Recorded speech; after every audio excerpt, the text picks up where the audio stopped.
and welcome to the Open Book channel. My name is Lady Valheim, your designated open book. Aside from talking about the craft of writing, I also like to talk about the business of writing. I've kind of made it my mission recently to disillusion the toxic entrepreneurial culture that we fostered on YouTube around starting a small business or being an indie creator. And I do this by talking about my personal journey and sharing things that I don't think are considered as often as they should be in the discussion of how to be the best boss bitch you can. And today I wanted to bring up web traffic. This is both an expansion on and a conclusion to my videos on making your own website and whether you need to bother paying for custom domains or emails. You can find those videos in the small business playlist that I've put in the card above so you can get up to speed, but TLDR, I've made a fairly reasonable case for small businesses and creators not needing all the bells and whistles, or caving into unnecessary expenses that the hustle culture gurus try to convince you need to look professional. And web traffic heavily plays into this discussion because the only thing more important than your website is how people get there. How do people actually find their way to your website, and why does that matter in the grand scheme of deciding what services you need to pay for, like custom domains? Well, let me walk you through it from the perspective of a buyer or reader, let's say. How do I find books that I want to buy? I find them a couple ways. One is through YouTube recommendations, social media advertising, and reviews. So essentially, word of mouth. If a book sounds good to me, I go to Goodreads and mark it on my to-read list. Or I go straight to my library app or Amazon to get the book right away. The next way that I find books is through apps which recommend like content.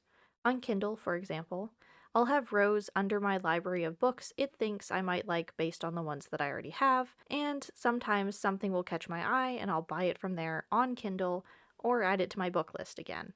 That's how I get books, the product that you're trying to sell to me, but how do I find you as an author? And quite obviously, the answer is social media. Everyone has a preference from Twitter to Facebook to Instagram to TikTok. Authors are everywhere, and each of those sites function better for you depending on what kind of audience that you write to. The point is, though, I follow way more authors on social media than I have actually personally read already. If I vibe with the posts that an author makes and generally agree with their taste and recommendations, I'll follow them on social media in anticipation of reading something that they release later on. And when they do release something, they post about it, I click on a link, and I go buy it off Amazon. Now, what was the point of me mentioning all of that? Well, what was absent from that entire string of scenarios that I just listed off about how I interact with creators and how I get what they're selling? A website. At no point do I, ever end up actively going to individually owned websites. This goes for more than just writers. Of course, this applies to any creator or small business brand. First and foremost, our interaction with creators is through social media, and when there's a call to action to actually get something from them, it's facilitated through a mainstream selling site like Amazon or Etsy or merch stores like Redbubble or Cool Shirts. So in the end, why do we have this ongoing perception that to be professional, to run a business, we need a custom domain, we need a custom email, we need to spend money on things that our readers, customers, and fans are 99% of the time never going to use? And quite honestly, as a consumer, I'm much less inclined to buy things off an individual website that hosts its own e-commerce because there's a lot less safety in it. There isn't the same level of terms and conditions when you're buying on a creator's site. You don't know where your information is going or what mailing list you might end up on. Given the option, I'll choose to buy products from a larger mainstream site than a creator's custom domain. And of course, in the case of hosting your products, shops, and social media presence on other sites, if I did want to check out your custom domain, I'm getting to it through a link on your bio.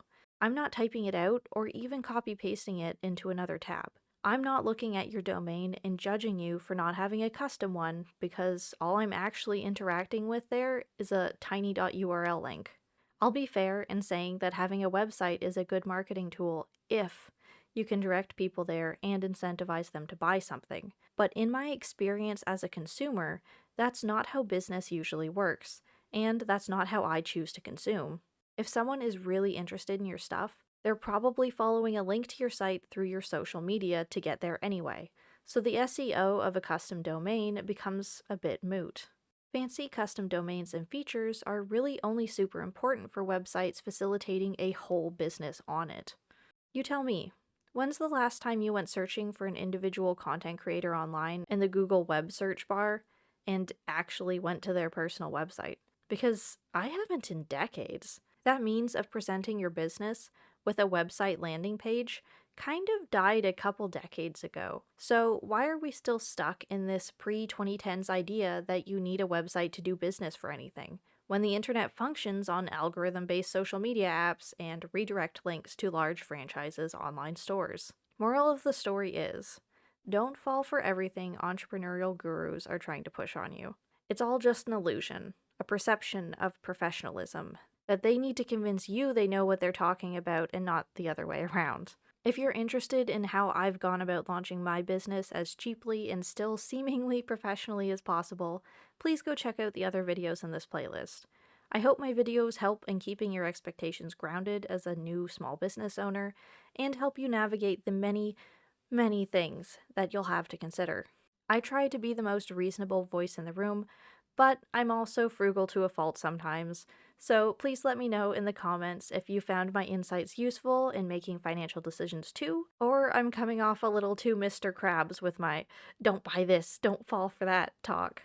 As always, thank you so much for watching. If you'd like to support me in this channel, you can find a link to my Ko-fi in the description below. An extra special thank you to all of the current open book supporters. You're the best, and I'll see you in the next video. Bye!